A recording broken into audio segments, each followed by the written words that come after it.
मेरी उससे बात नहीं हो रही है 2-3 दिन से। उसके लिए मैंने भी उसे डांटा और वो नाराज़ होकर घर से भी चला गया। तो उसने जो माननीय मुख्यमंत्री जी के बारे में कहा उसको मैं गलती मानता हूँ। वो स्लिप ऑफ टंग है, वो कहना कुछ और चाहता था और कह कुछ और दिया। जब मैं विधायक नहीं था तो मैंने कांग्रेस की सरकार थी, प्रदीप जैन झांसी वाले केंद्रीय मंत्री थे के घर में उन्हें बंधक बना लिया था, उन्हें 6 घंटे निकल दिया था। ये तो मंत्री ही थे। अगर आप सबका आशीर्वाद रहा तो मुख्यमंत्री को भी रोक दें।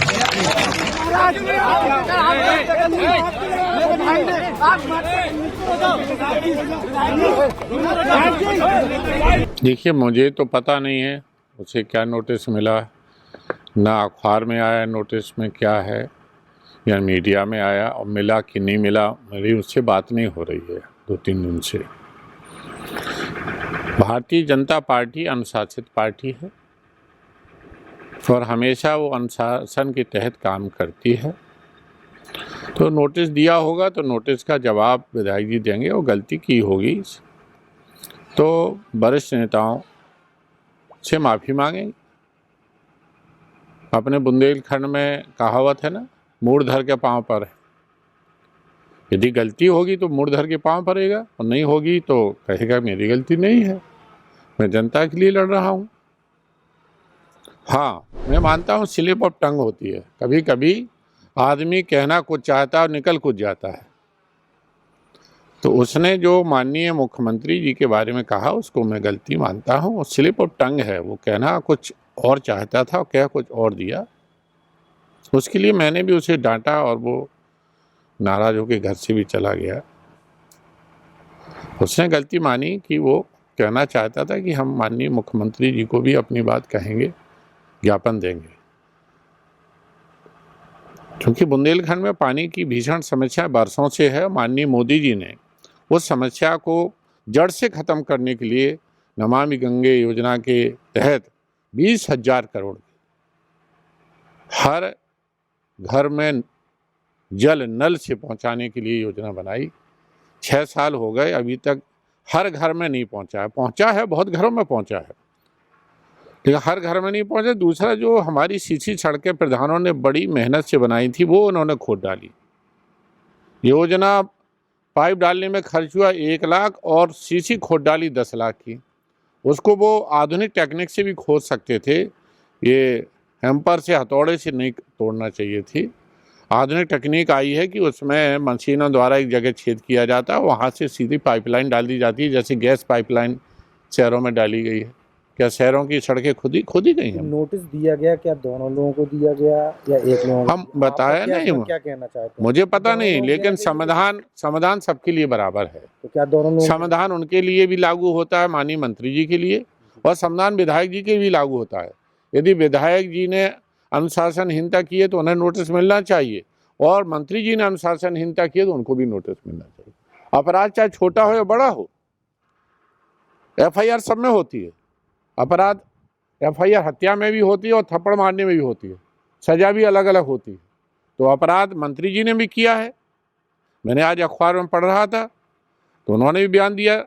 जब संविधान में हमारे दिया हुआ है आर्टिकल 25 में, भारतीय जनता पार्टी का संविधान है, संविधान सर्वोच्च होता है, चाहे भारत का हो तो देश की जनता के लिए सर्वोच्च है, और पार्टी का संविधान हमारे पार्टी के हर सदस्य के लिए सर्वोच्च है। संविधान के तहत ही माननीय कल्याण सिंह जी के ऊपर कार्रवाई की गई थी कि उनके कार्यकाल में सीटें हारी थी, उन्हें हटाया गया था। संविधान के तहत ही माननीय उमा जी के ऊपर कार्रवाई की गई थी कि उन्होंने तिरंगा फहराया था और उनके ऊपर एक मामूली सी धारा 144 लग गई थी, उन्हें इस्तीफा देना पड़ा था। संविधान के तहत ही गोविंदाचार्य जी के ऊपर कार्रवाई हुई, वो राष्ट्रीय महासचिव थे, उन्हें भी पद से मुक्त किया गया। तो आप क्या कहना चाहते हैं कि मंत्री जी को? मेरा कहना है कि पार्टी निष्पक्ष होकर संविधान के अनुसार काम करे।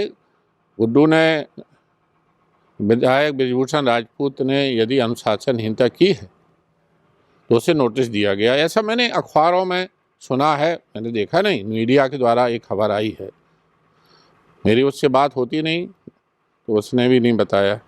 आपको लगता है कि प्रदेश अध्यक्ष ने गलत किया? मंत्री नहीं, यदि नोटिस दिया है ठीक है, उसका जवाब दे देंगे। गलत क्यों किया प्रदेश अध्यक्ष ने? यदि उनके संज्ञान में कोई बात माननीय मंत्री जी ने पहुंचाई तो उन्होंने पहुंचाएंगे तो उन्हें भी नोटिस देना चाहिए। मतलब है समाधान मंत्री और विधायक के लिए बराबर है, ये मेरा कहना है। ऐसा तो नहीं कि मुख्यमंत्री के खास हैं शत्रुघ्न जी, इसलिए उनका नहीं, पक्ष मैं लिया ये नहीं जा कहता हूँ। भारतीय जनता पार्टी में मुख्यमंत्री प्रधानमंत्री से भी ऊपर भारतीय जनता पार्टी का संविधान है। वो संविधान एक सक्रिय सदस्य से लेकर और मुख्यमंत्री प्रधानमंत्री जी सब पे लागू होता है, सब उससे बंधे हैं। हमारे राष्ट्रीय अध्यक्ष नितिन नवीन जी हैं और हमारे माननीय BL संतोष जी पार्टी के संगठन मंत्री हैं, ये प्रमुख हैं। इसकी राष्ट्रीय कार्य समिति होती है। आप लोग संविधान पढ़ लीजिए, संविधान की धारा 25 पढ़ लीजिए, उसमें घा में लिखा है, धारा 25 की घा, कि पार्टी के विवाद को कोई अखबारों में ले जाएगा तो संविधान विरोधी माना जाएगा। सांसद लगातार नहीं, एकदम गलत है। मैं उन लोगों के खिलाफ मुकदमा दायर करूंगा कि जो ये कह रहे हैं कि सभा में चले जाएंगे, दैनिक उस एक अखबार में छपा है, वो प्रूफ दें। समाजवादी पार्टी के नेता कह रहे हैं नहीं हमसे कोई संपर्क नहीं, हमारी एक एक कॉल डिटेल खंगाल ली जाए। गुड्डू भारतीय जनता पार्टी में जीता है, भारतीय जनता पार्टी के लिए मरता है। वो बुंदेलखंड के लिए जीता है, बुंदेलखंड के लिए मरता है। 25 साल से बुंदेलखंड के लिए संघर्ष कर रहा, पानी बिजली के लिए। आज से वो आंदोलन नहीं कर रहा। जब अखिलेश जी मुख्यमंत्री थे तब उसने बहुत विशाल धरना किया था, 10,000 लोग थे, सड़क जाम हो गई थी, 20 किलोमीटर इधर 20 किलोमीटर पूरा पश्चिम में। उसने आमरण अनशन किया था 1 हफ्ते तक। तो वो शब्दों का थोड़ा सा अभी गुड्डू जी कहाँ पर हैं? मुझे पता नहीं है, क्यों नहीं आ रहे? मुझे पता नहीं, मैं बताया नहीं। वो मुझसे भी नाराज होकर चला गया है।